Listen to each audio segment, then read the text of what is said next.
midnight, 'cause I couldn't sleep right.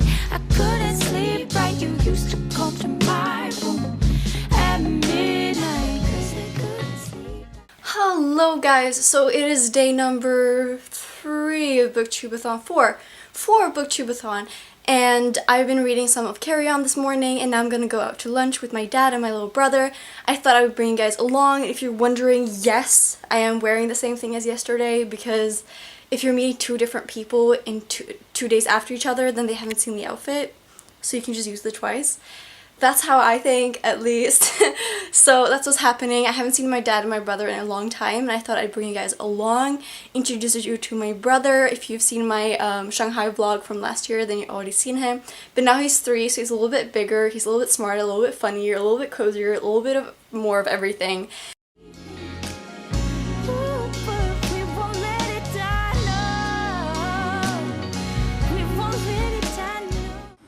Hi, Dobim.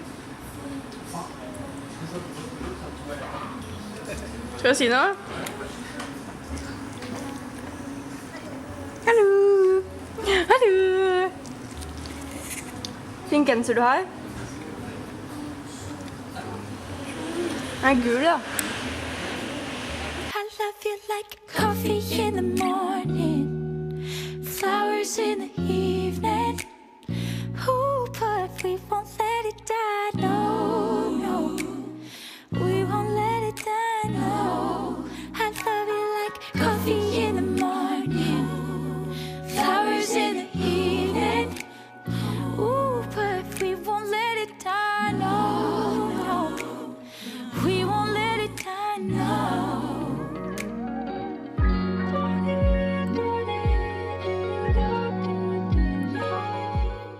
I've made some dinner and spinach bowl, and I'm watching some bullet journal videos. Life is great, taking a break from reading, but then I'm gonna have to catch up because I'm so behind. Hello guys! So I don't know, do you notice anything differently? Is something different? I don't know, but I do know. So I bought a new camera today.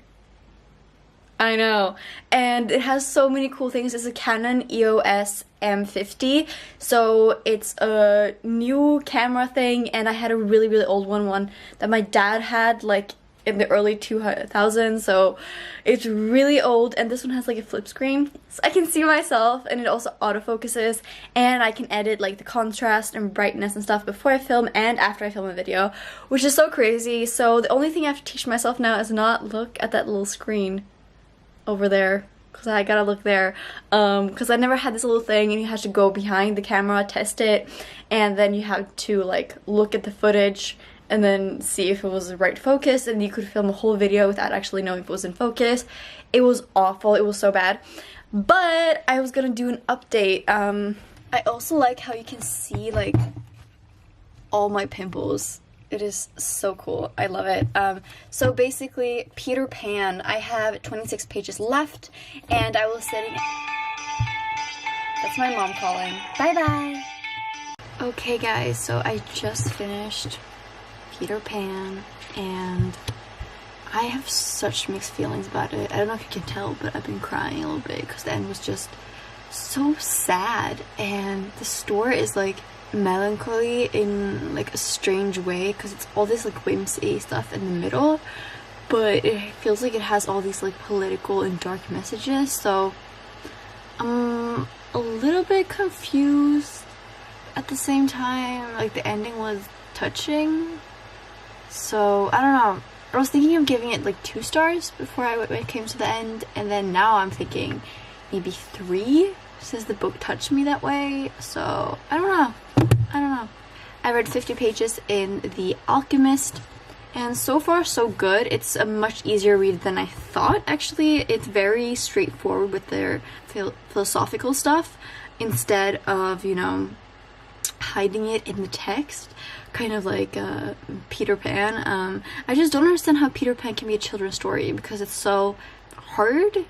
So that's that. Tomorrow I'll finish Carry On, and I'll finish The Alchemist, which means I'll have read 5 books in Booktube-a-thon and be up to date with the 7-book challenge. So that's good. Tomorrow I'm going to Copenhagen to look at an apartment, and hopefully that will be the one. So I'll bring you guys along with my new camera. Wilma, I see you there. See you there. Happy about the camera. So that's that. I'm gonna go to bed now, and happy reading, guys.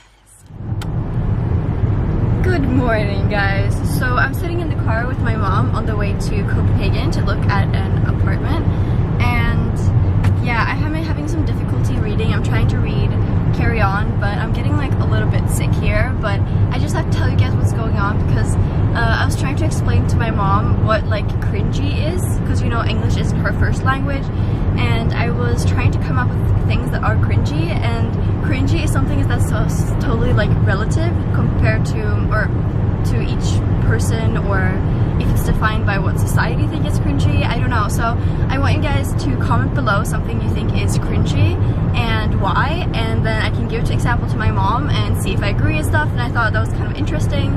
And then cringy, I was talking about cringy because my mom is like very big part of the spiritual community, and she likes to go to lectures and seminars and follow these very spiritually intelligent people online and takes big inspiration from them. And you know, because she's so interested in it, I've been kind of pulled into it, and I totally believe that stuff, but not as involved as she is. And so now we're talking about like how these people are going to get together and try to raise the vibrations of the earth, or raise the love vibrations on the earth by strengthening these frequency energy lines that are on earth.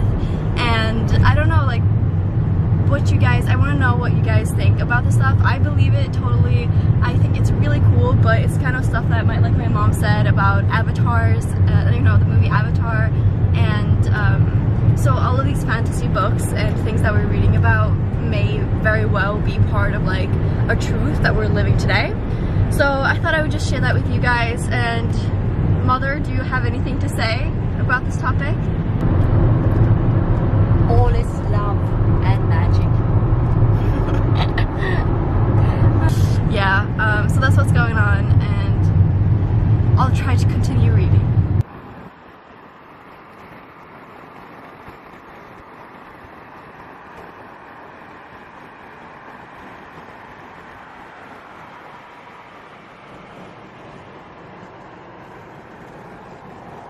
Okay, so I've gone to look at the apartment now, and it was good. I had a good time, and we had some sushi. It was really good. It was like the best vegetarian sushi I probably had in a long time. So that was really good. And what are we doing now? We don't know what we're doing now. Maybe we're reading. Maybe we take a trip to the school that I'm supposed to go to, the dance school. And hopefully we're reading, because I feel a little bit stressed that I'm so far behind.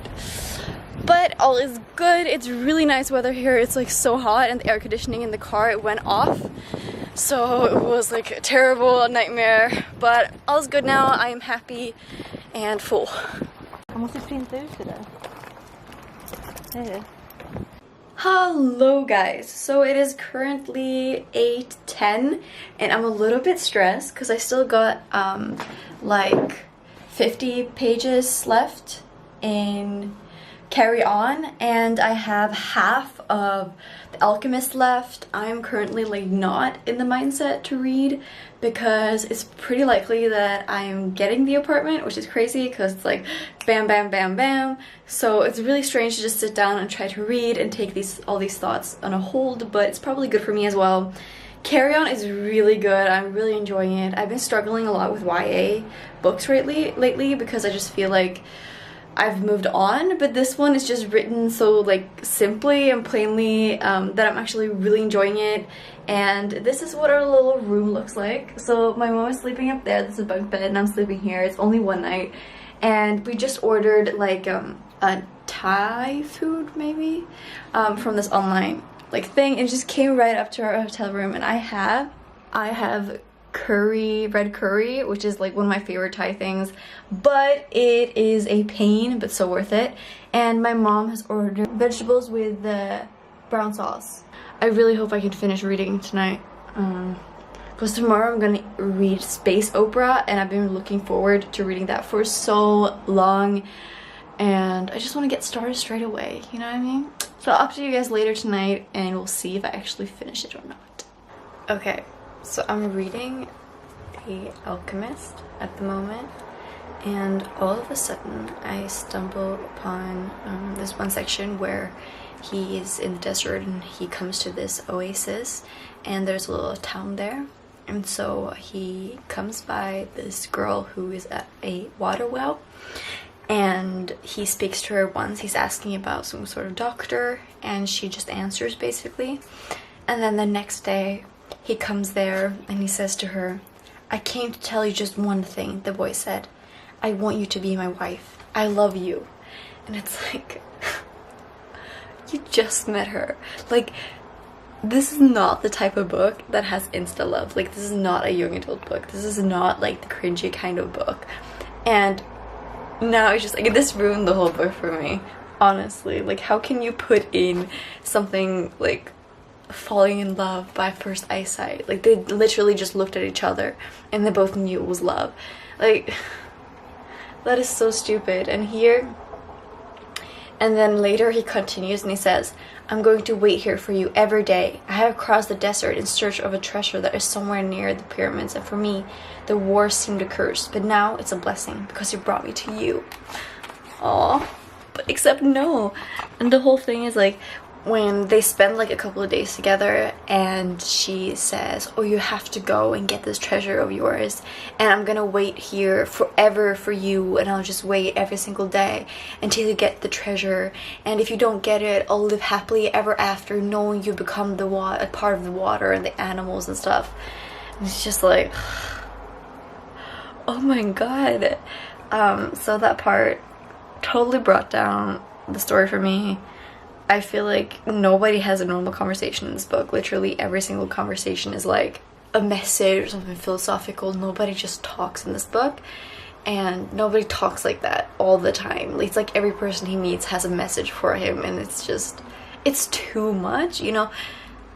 If this would have been a thicker book and there would have been substance in the middle that wasn't so like cheesy, this book would have been better. But it's like the author tried to pack everything he had to say into like one little book, and so everything that happens and every person talks to becomes like a message. And I don't know if that's like a message in itself, that every day we meet someone or do something, it has a message for us. I don't know, it was just, it's too much for me. Like, I feel like it needs to be toned down a little bit, but brought up in some aspects.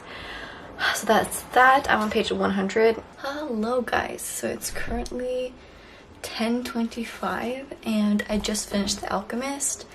I don't know what I think about this book actually. I feel like it's a forum for the author to express his ideas, and I think that's what most books are in a way, but this book specifically uses the story and the journey of the main character kind of like a fairy tale, but for adults as well as children, of course. But it uses like the whole fairy tale aspect to talk about a boy, a man, a shepherd who has this dream about a treasure that is hidden at the pyramids.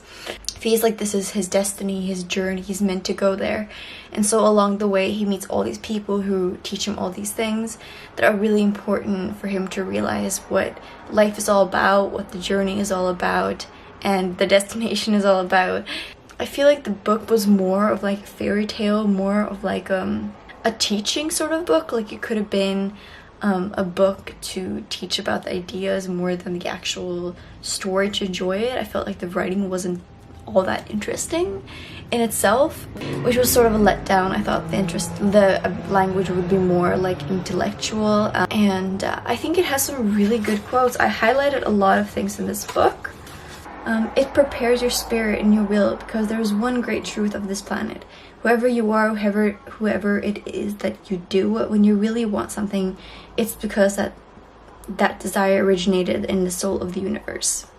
And then there is, and when you want something, all the universe conspires in helping you to achieve it.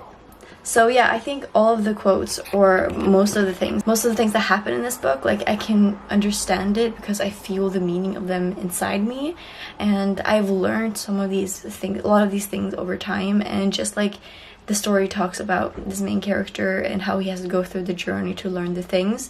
I feel like reading this book won't teach you those things. They will introduce you to the concepts, but you gotta learn them for yourself. And so yeah, it's a good book for me to just like as a reminder of what's important, but I think I've already gotten used to these ideas. They're very good, very philosophical, and I like this idea that we come to the earth and will end in the earth, in the world, and we're all part of this energy that comes from the world, and we're all affected by everything that exists under the sun and past the sun, if you want to talk astronomical things. So yeah, in that sense it's really good. I think I'm just gonna give it 3 stars because it wasn't like extraordinary in my opinion. It was definitely a worthy read, and it's worthy in the sense that now I know what people are talking about. Yeah, I'm definitely a bit tired. I still have 50 pages left of Carry On, but it's gonna be perfect to finish that for the day. Maybe I'll update you guys on Carry On at the end of what I thought of the book, and otherwise I'll see you guys in my next vlog actually, because it's gone 2 days.